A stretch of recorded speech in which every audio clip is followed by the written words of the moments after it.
Hello and a very warm welcome. You're watching the Wire Wrap. I'm Shravasti Dasgupta. The Election Commission on Tuesday has announced that a special verification drive, a special intensive revision of the electoral rolls in Bihar is going to take place before the elections. Now, this has raised questions because certain criteria have been added for those who have been born after 2004, with them having to now show not only their proof of date of birth but as well as those of their parents. One of the reasons cited for such an exercise is illegal immigration, which has then raised questions about whether this will be expanded to other states like West Bengal and Kerala, which are going to the polls next year, and as a nationwide exercise as well. Meanwhile, the RSS's General Secretary Dattatreya Hosable has made a statement in an event on the emergency, in which he has said that words like secularism and socialism were never part of the preamble of the Constitution, which has led the Congress to say that the RSS and the BJP have always been against the Constitution. And in the recently held by-polls in 5 constituencies across 4 states, there have been mixed results, which has raised questions about whether the BJP is still managing to perform in areas that are outside their stronghold. To discuss all this and more, I am being joined by Shobna Nair. She's deputy editor at The Hindu, and Ajay Ashirwad. He's political editor at The Wire. Thank you so much for joining us. Let's get started with Bihar, because this is an issue that requires a little bit of unpacking for our viewers. It's not as simple as it's being made out. Just to tell our viewers that the EC's decision to start this special intensive revision of voter rolls requires 2 different criteria. Now, this is that those born after 1987 will have to provide their date and place of birth. Those born between 1987 to 2004 will have to provide their date of birth and or one of their parents, that is father or mother. Now, those born after 2004 will have to provide their date of birth as well as the date or place of birth of both their parents. Now, various reasons have been cited by the Election Commission in its direction for this, which includes rapid urbanization, frequent migration, and young citizens becoming eligible to vote, non-reporting of deaths. But one criteria that has been cited is that the names of foreign illegal immigrants have been coming up, and this has necessitated the conduct of such an intensive revision. Shobna, I want to come to you on this. Do you see this as a part of the BJP-led central government's larger narrative of illegal immigrants being raised as a part of the voter rolls? We saw that this has been an issue in West Bengal. The TMC government over there and the BJP have been in loggerheads over this. And in Jharkhand elections as well recently, it was a major issue with the BJP saying that illegal immigrants have been added. So is this as a part of the BJP's larger narrative and which the EC is kind of exercising? There is, before I answer this question, there are a few things, few other questions that we must ask and answer. First of all, why is the ECI doing this exercise now? The elections is just a month. Not a month, few months away. October, November, it is expected to be held. Does it, and it the Election Commission said that the final revised rules will be published on September 30th. Does it have enough time to do such a huge exercise?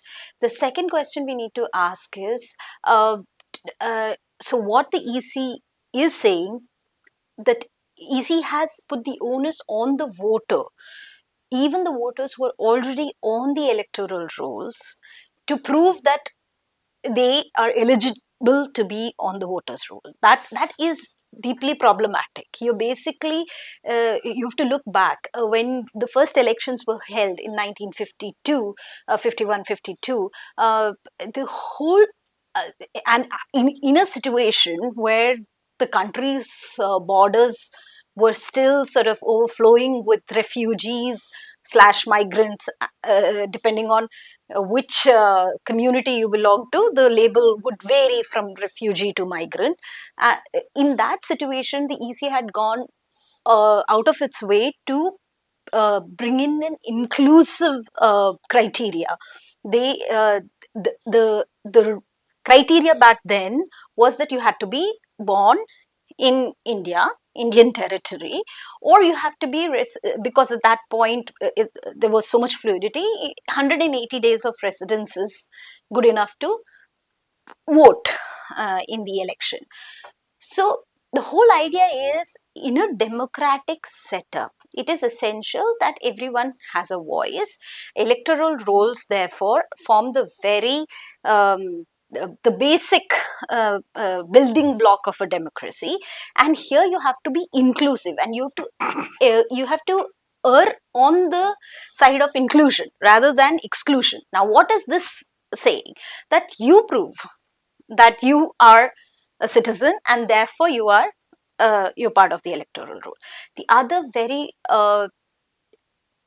problematic thing is ECI. If you were to look at the ECI's own documents so far, even the manual that it issued on electoral rolls in 2023, what does it say? It says what are the documents that it demands of a person enrolling on the electoral roll. It does not ask for your parents' date of birth or proof of place of birth. It doesn't demand all of that. And again, if we were to take this debate back to the Constituent Assembly, where we discussed who is an Indian citizen, the Indian citizenship was decided by birth and not by descent. There was this whole discussion that should we decide Indian citizenship based on the basis of, X number of generations should have lived here, or X, Y, and Z. That was kept aside, and we decided that a person born in India is an Indian citizen. So obviously, these are the questions that one must ask. So also the fact that in the existing way of including voters, that if a new voter wants to enroll, for instance, the Form 6 does not ask for any of this. It is enough for you to provide your proof of birth, as well as one of the parents as your maybe as a proof of residence. That's it. So the concerns that are being raised now, as Shobna was just pointing out, is that this has somehow turned into a citizenship test, and not just to prove that you are a citizen of India. Of course, only Indian citizens can vote in elections, but you have to prove that you are a citizen by descent, as she's saying. So some concerns have been raised, including by analysts as well as opposition parties, that is this the BJP's way of bringing in the NRC through the Election Commission? No, of course, this is ECI's decision, Shravasti. So currently, I wouldn't look at it as something that the BJP may be wanting this exercise, like it wanted NRC across the country, in because their political plank has always been something where they are always kind of raking this whole question of illegal immigrants. But I'd like to point two things, like this whole notification, the press note that ECI released was on June 24th. It's dated June 24th, which says that the whole process would begin on June 25th only, the next day. And it's not just a small thing that they are kind of initiating right now. It seems like a very hurried decision, as if it wasn't being planned. And suddenly they thought of this idea where, because the press note also kind of says that this is a door-to-door verification exercise of all the voters registered after 2003. And the press note also says that the booth level officers will be deployed, who will need to be trained also.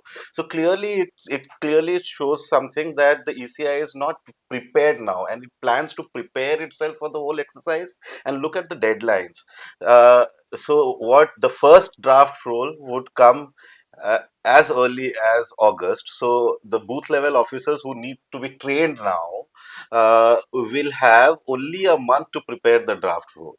And then after the draft roll, electoral roll is published, the voters will be, as Shobna said, the whole onus is on voters to prove themselves as a voter. So the voters will get an opportunity to object if their name is struck off, or if their data is not correct, and that will go on from August to September. So the voters will have just 1 month to kind of see whether there are any kind of irregularities in the whole draft rule, which will be prepared in a month. So, and then from September to September 30th, and September 30th is a date which ECI has given itself to prepare the final rule. And we know that the election should be kind of scheduled in November, before November 22nd. So ECI clearly has two things, like it has to get this electoral rolls done, which is an elaborate exercise, and then it also has to prepare for this all important Bihar elections. So why suddenly, and clearly we know that from 2003 this has happened, this exercise of updating and revising voter rolls has happened before also. The last it happened was in 2003. So 2003, almost 21, 22 years, the ECI was completely silent on it, and suddenly there is a whole political debate around electoral rolls, where the Congress is alleging or accusing the Election Commission of India to be in cahoots with the BJP's political plank of illegal immigration, or kind of including new voters illegally. So which has needs to be proven. But suddenly, and BJP, after Jharkhand, as you rightly said, Bihar and West Bengal, everywhere the BJP goes, they're talking about illegal immigrants. So the ECI is kind of setting a pattern.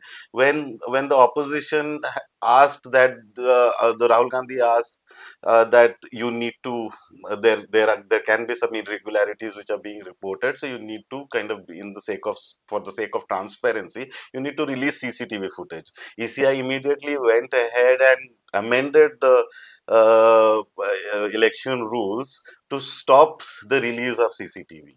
Now the BJP is talking about illegal immigrants, and suddenly they are, after 21 years, after saying nothing about this issue, suddenly 3 months before Bihar elections, they have gone ahead and given itself a mammoth task, which, you imagine, just see, compare the whole thing. It's like a citizenship where you have to prove yourself through documents. It's the first time when just submitting proof of residence is not enough. You will have to show your place of birth, and there are multiple problems which you can talk about later. That Bihar is a state which sees like high migration. Yeah, so I was just Yeah, coming so to all that, of those things. the fact that, as Ajoy is saying, that it's such a mammoth exercise, and it's essentially, it's been given just 2 months to complete this whole exercise. So does that then raise questions, as he was just saying, that Bihar has such a huge migrant population, and people work in other states, in West Bengal, Delhi, Mumbai, everywhere, and this period is very tight, and does it then endanger mass disenfranchisement because of this, that people can be excluded from the voter rolls because they're not present, and the time to check is also so limited, so then a lot of people could be left out? I mean, generally we are a poorly documented country, and the poor are worse off in terms of documents. Even Shravasti, you and I, if we are asked, given a month to produce all the documents that the ECI wants, it will be not an easy task for even us. Like we are digitally aware, we can uh, put. So obviously, as I said, ECI is raising the threshold for the voter and putting the onus on the voter. And it is very clear all the opposition political parties have raised this very question, that basically in the garb of amending or revising the electoral rolls, are you actually throwing out more people than you are inviting in? That is a question, but we cannot sit on judgment right now. We'll have to see the outcome to speak on this or analyze this. But I want to add another aspect to this whole thing. Uh, when the connections with the NRC has been made. So there are 2 points. One, the exercise in Assam took 6 years, and there is still several. Yeah, It's not in discrepancies. order. Yeah. It's not yet in order. EC wants to do an exercise, no matter what we label it as. It is very clear that the voter has to prove its citizenship. Therefore, can it be done in this short span of time? The second question here is, when the question of nationwide NRC had come, Bihar Chief Minister Nitish Kumar was one of the first ones to say, "What is this NRC?" I haven't heard a murmur from JDU on this On issue. this issue, I yes. would love to, because we have seen RJD has come out with a statement, Congress has come out with a statement, CPI-ML has come out with a statement, and just as we sat down, the left party, the other left parties have also issued statement. But what does the ruling ally think about this? That is worth pondering. And more importantly, I think the ECI did not take all the Bihar stakeholders into confidence before announcing it.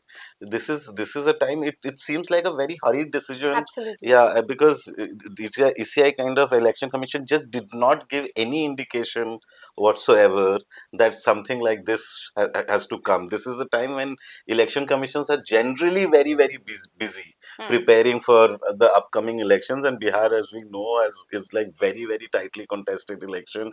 Too many parties, there always some probability of violence, and all of these things, the security needs to be tight and all these. So I don't know why such a thing is happening. And like this NRC has been like, it's over a decade and it's still not been final. The first draft of NRC just in Assam had 40 lakh people in the name, which who were kind of, who could have been excluded, and then they were given. And because they were, the reporters there will tell you that these 40 lakh contain more Hindus than Muslims. Then, and that is why BJP kind of took a step back and did not release the report. And after all these kind of what they say is objections and claims, they revised the report, and the number is now around only 10,000. So it needs it. It will be very controversial, and every election, not just in Bihar, everywhere we see in the over the last 3-4 years, there are always complainants in that the voters suddenly find themselves out struck off the electoral rolls, and they've been protesting almost in UP, Maharashtra, everywhere. The people come and find their names off the list. So election commission needs to smoothen things out with the existing voters rather than carrying on kind of those new things. Even if it does, I don't doubt the election commission's intentions right now, but it's all kind of it is come this whole decision is coming on the heels, which seems like, okay, it is pandering to whatever the BJP is asking for. So, Yeah. and that's And interesting. that is why Jawahar Sarkar uh, uh, of TMC, he Former TMC. former TMC. TMC, so he made a comment saying that the EC election commission is the third agency of the BJP after CBI and ED. So that's quite stark. So this just brings me to the point that I wanted to make earlier, is the fact that NRC was shelved for whatever reason. That now in the census notification that has been put out recently, there's no mention of NRC. The budget allocation also shows no conduct of NRC. The election commission is already facing criticism for the electoral rolls and the voter rolls. So this if one sees from the point of view of the election commission, of course the voter rolls need to be sanitized quite regularly so that it is updated, and those who have died or those who have moved away, it can be updated to that end. But the fact is that this foreign illegal immigrants mention in the press note itself then again raises questions about the BJP's agenda, as Ajay was saying, because how is this going to play out in Bihar? It's just 2 months. There is a possibility one could say that, okay, it was not done properly in Bihar, but we'll do it well next year. So is this some kind of a pilot project that is being tested in Bihar and then it is going to be taken nationwide? Shravasti, before I answer that question, just wanted to add a thing. The whole point is that election commission itself has not put its own house in order, and not just election commission, the government also. I'm reading out a paragraph from the 2023 manual that is on electoral rolls, that's there on the ECI website, and it says that the concept of ordinary residence has not been defined clearly anywhere in the statutes. Section 20 parenthesis 7 of the Representation of People's Act 1950 provides that the electoral registration officer shall determine a question as to where a person is ordinary residence at any relevant time with reference to all the facts and to such rules as may be made by the central government in consultation with the EC. And here's the important part which I want to underline. The central government and the election commission have not made any rule on this subject till date. So if this is the position, you yourself don't know, then you're fumbling in dark, Yeah. and then you're giving extraordinary amount of power in the hands of lower bureaucracy to decide whether you and I are a resident and a citizen or not, whether this Yeah. is applicable, this document is applicable or not, and that too in such a short span of time. Now, coming to the larger agenda, the ECI has clarified that Bihar is only the first state that it is taking this up. The obvious question, therefore, to ask is which are the other states which will have elections very soon? And the clear answer is West Bengal and Kerala. Kerala. And it is and the question of illegal immigrant is a far more urgent question in the backdrop of West Bengal. And Mamata Banerjee, addressing a press conference in Digha yesterday, on Thursday, has actually articulated her fears on what possibly this can lead to in the electoral rolls of the state. So, because you mentioned Mamata Banerjee, before we move on to Dattatreya Hosable, I want to ask that other political parties, opposition parties, Congress and the CPIML, interestingly, was the first to put out a statement saying that this is very problematic and how are you going to complete this exercise in just 2 months. So, but the other parties, since then, Congress, RJD, and even the CPM has come out with statements, but they are not taking it up in a way that they should be, because this is a matter of exclusion, possible exclusion of voters and disenfranchisement and citizenship tests. So why are opposition parties attentive? I think they will voice their criticism as the process would start happening. Currently, the process hasn't begun. It technically begun on June 25th. But as the process would start, generally there are multiple people are already pointing out problems. For example, the election commission kind of very proudly claimed that everything will be online and the voter can submit it. But you see the computer literacy and just normal literacy in Bihar is so poor, and so many of them, like almost they say that almost half the population is outside Bihar, the Bihari voters, and they are all working in different metropolitan towns, and they're very poor. So to expect those people to go to to download a form, online form, and then submit it online is a bit of Yeah, fantasy. it is. Yeah, It is so. yeah. It So shows yeah, such a the disconnect. You go to disconnect. the So villages, true. and women will have papers which they call Mm, purja. mm, Purja, folded mm, multiple times and fraying at the mm. ends.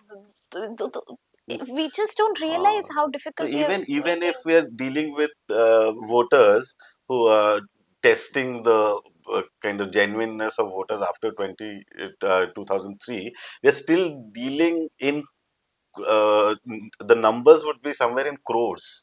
Yeah, It's 50 not. million was in Yeah. 2003. So. So it's since then population And in has increased. Yeah. 2003, that's another point I missed Mm, out. 2003, when they did a mm, similar revision, did they ask for the proof of birth of your parents and the place of yeah. birth? The What answer happens to is no. orphans, for Yeah, example, they did not if they ask. don't have a So what parent? has changed? The other question one must ask is what has changed since 2003 to now to prompt you to ask for proof of your parents' place of birth?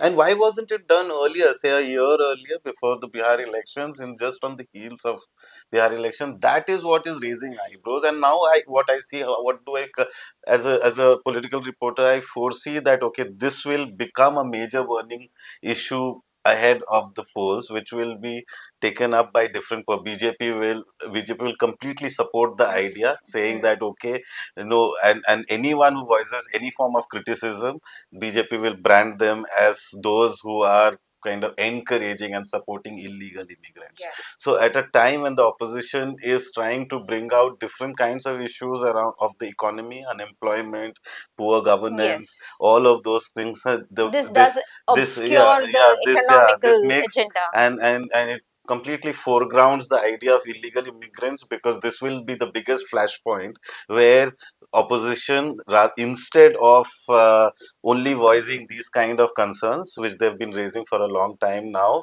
will suddenly be forced to kind of defend people of Bihar who are probably on the brink of getting struck off from the electoral rolls, and BJP will kind of talk talk about it as they're supporting illegal immigrants, and it will also become a communal issue, because uh, because there will be many Muslims also who stand the risk of kind of getting struck off, and we just saw how Maharashtra police uh, deported two genuine citizens of Yes. India, who were Muslims, to Bangladesh, and that was fought by Mamta Banerjee, and they were brought in.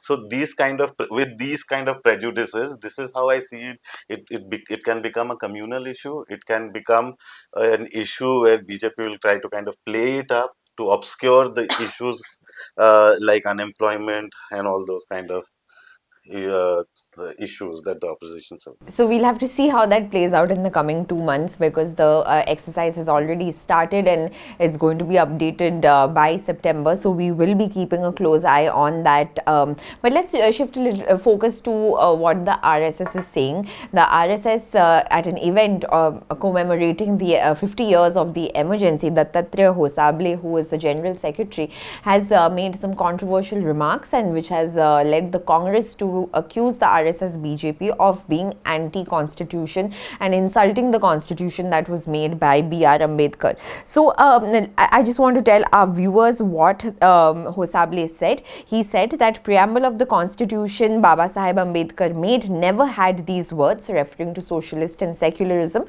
During the emergency, when fundamental rights were suspended, parliament did not work, judiciary became lame, then these words were added. He said discussions were held on this issue later, but no effort was made to remove them from the preamble. So whether they should remain in the preamble should be considered. The preamble is eternal. Are the thoughts of socialism as an ideology eternal for India? So the fact that the RSS's top leader is asking this question, that should it remain in the preamble, has led the opposition Congress to ask that they are against the constitution, and they are saying that the BJP-RSS want to change the preamble. How do you see these remarks? Nothing surprising. First of all, this has the occasion every now and then. This kind of demand does come from the RSS. Is it? But whenever they speak, one must always ask. It's never an off-hand remark, and therefore one must ask the context in which it has been spoken, and what is the final aim. What is it aimed at? Was it just a comment about, because in the last few days we have seen a lot of commemorative programs on the emergency, and a lot of people have gone down the memory lane, recalling their own lives from that period. However, uh, right now, does the government need any distraction? That is something that we must ask. I would, in fact, even go to the extent of connecting it with the foreign policy problems that the government, challenges that the government is facing right now. The whole narrative, the BJP government has, in the last 11 years, created a narrative that, thanks to Prime Minister Narendra Modi's larger than life persona, India's image across the globe has greatly improved, and we are standing on a firmer ground. But that has been challenged in the recent days for various reasons. the government does need a new narrative to shift uh, the sentiment Focus. that may be gaining ground. We don't know right now, because sitting so far away from the ground, we must not pass judgments. We must not, till we go to the ground and see whether it has really trickled down to the people. We must not pass a judgment. But one can, of course, see that there is a shift in the sentiment, and therefore, uh, is this comment aimed at shifting the narrative? Is So, just taking off from that, the fact that this has come up again, that this is something that was raked up by the opposition during the Lok Sabha elections, that they were alleging that if BJP gets 400 seats, then they will change the constitution, reservations will go. And now again, the Congress is trying to build on that plank and saying that they have always been anti-constitution. So, what are your takeaways from this? And Concur with Shobna 100% that this is an exercise, this is a dice that the Sangh Parivar has thrown in the political play field to distract attention from the problems the Modi government is facing currently. So right now, what we've written about it also, because suddenly Modi government finds itself in a position where it has opened too many battlefronts to handle. One on foreign policy thing, by announcing that by agreeing to the fact to the demand of caste census raised by the opposition, it has made itself vulnerable to the demand of removing the 50% ceiling on reservations. That is which Modi government will have to handle, which the Sangh Parivar will implode on that question.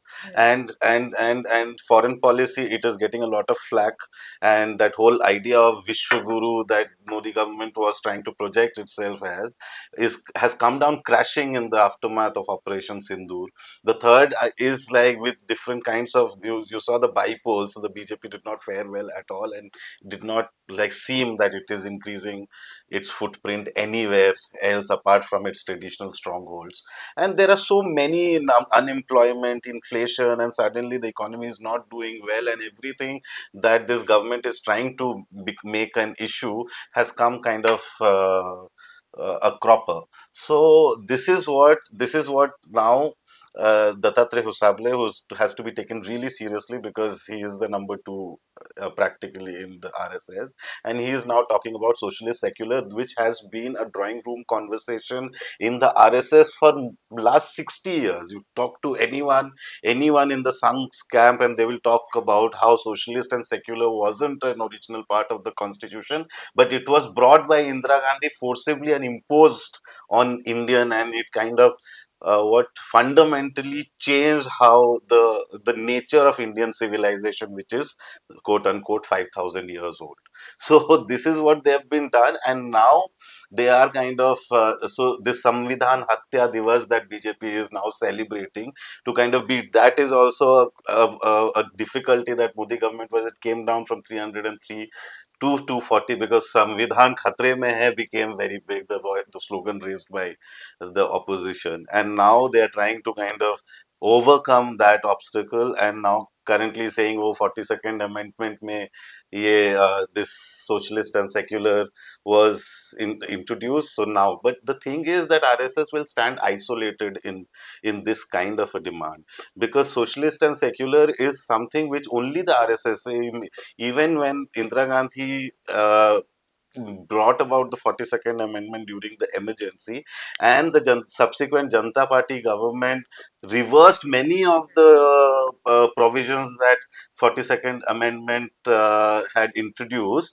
They did not touch these two things because even the Janata Party constituents, of which the RSS and the Jansangh was a part, they also believed that India should stand by these two values, which is socialism and secularism, and that has carried on. That that is not merely something which has been imposed, but this has been the legacy of an independent India, and RSS is the only force currently which is debating this. No other party, not even NDA constituents like TDP or JDU will come on board on these kind of issues. So it is purely a deflectionary move, as Shobna said, and nothing else, because they just want to take our attention away from the more uh, pertinent problems that people are facing and raising.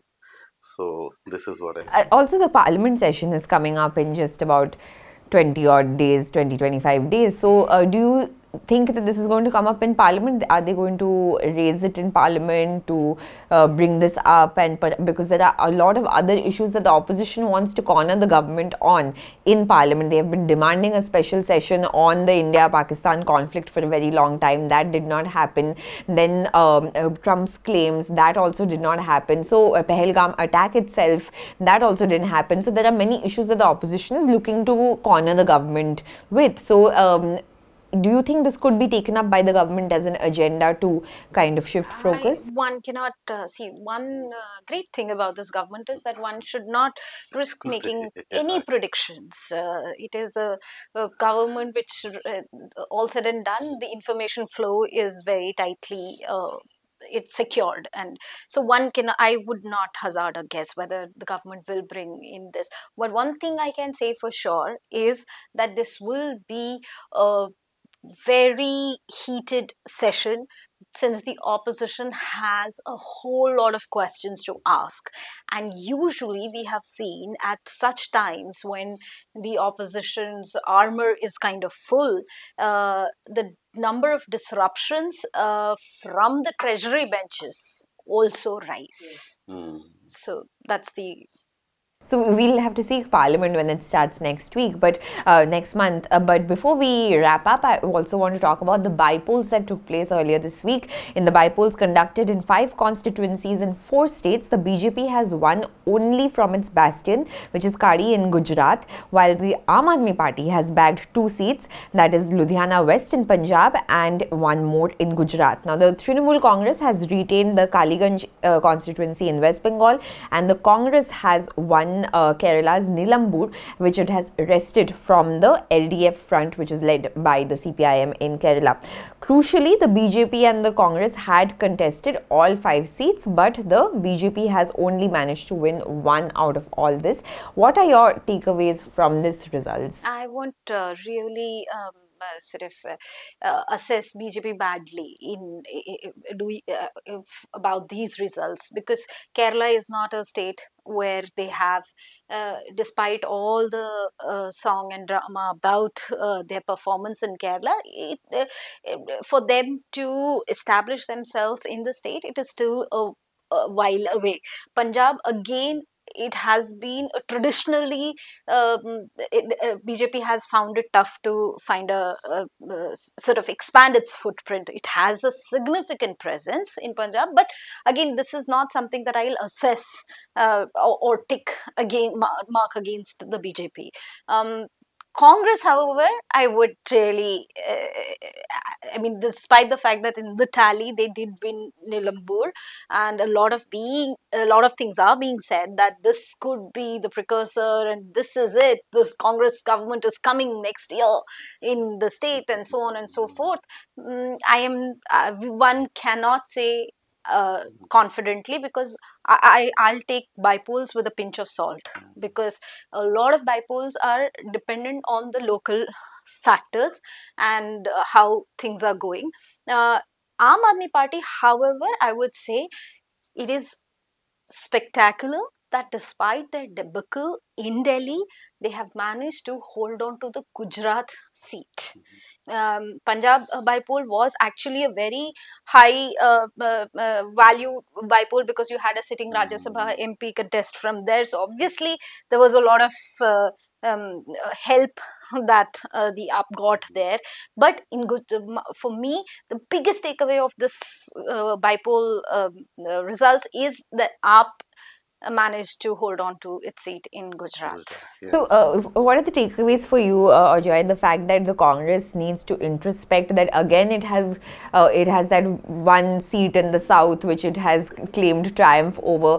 The BJP has 1 seat, but is it going to make a difference, because these are again old areas where the BJP has not traditionally Yeah, done well. BJP. My thing is the BJP has been claiming that okay, it will in Tamil Nadu. If you look at television and news and the propaganda of the Modi government, it feels like BJP has expanded everywhere. Whereas in Tamil Nadu, you had K. Annamalai, very vocal leader. In Telangana, it actually performed well, but I didn't see it doing any better. They may have increased in Kerala. They won a seat this time from Thrissur, so is Gopi. Yeah, But but that was again, in case of, external yeah, factors. Their organizational strength hasn't quite increased in no, Kerala. in case of Suresh Gopi, a lot of credit should go to him as an individual and Him less as on in, the yeah. party.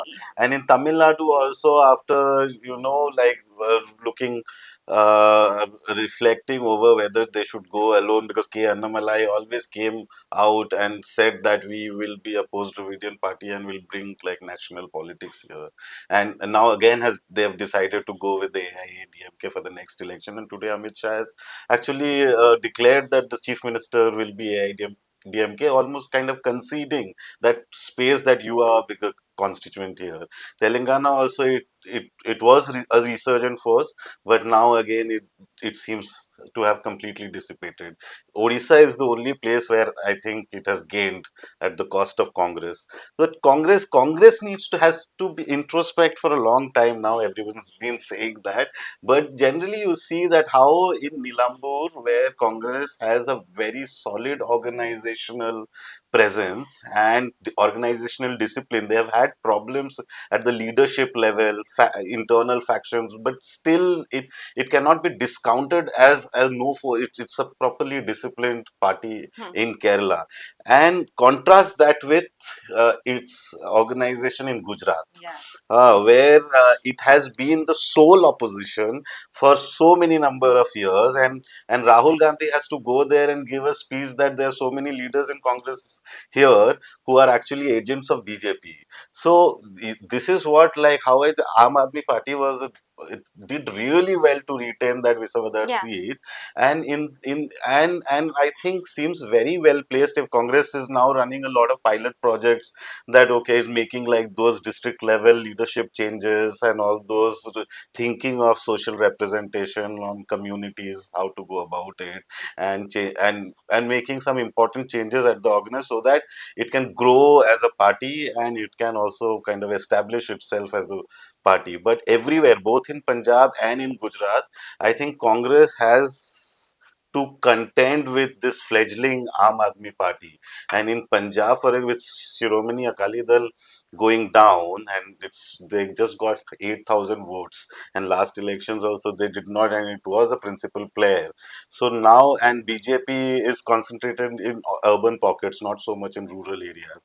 So it looks that BJP and Aam Aadmi Party and Congress will fight each other for the top two positions. Yeah, And and in in Gujarat, Punjab, yeah. in Gujarat, I just wanted to add, Mm, Ajay, because there is so much scope for an opposition party, and mm, if you were to go and talk to the Gujarati voters, mm, they feel the pain of not having an opposition. yes. I'm not saying that they Mm, will overthrow the BJP government immediately, mm. but it is always nice to have somebody to interrogate the Interrogate. government. Yeah, And look at yeah. Visawadar's seat. No, it was a seat won by Aam Aadmi Party, and then its MLA went over, defected to the BJP. What Kejriwal did, Kejriwal took this as an opportunity to kind of bring its tallest leader there, Gopal Italia, to contest from that seat, and who won the seat.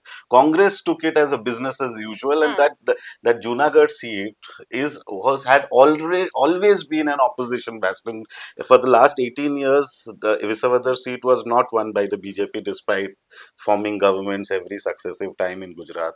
But Congress could have also kind of done something which could have given some kind of messaging, and but it was in its business as usual approach. And Aam Aadmi Party not only won that seat, got Kejriwal, gave that window to Kejriwal to come back again because he was lying low profile, and suddenly Kejriwal came and said many things, and Gopal Italia became a prominent face in Gujarat politics again. So you have to kind of encash these kind of small windows in politics, but Congress doesn't seem kind of to take these opportunities up. So that has been a long time problem, and many commentators have commented about it. But yeah. All right, so we'll have to see how this works out for the Congress and the Aam Aadmi Party in upcoming elections, because as we were just discussing, that the Aam Aadmi Party has managed to recover very quickly from its loss in Delhi, but the Congress is still suffering from its Gujarat problems despite being out of power in the state for so long.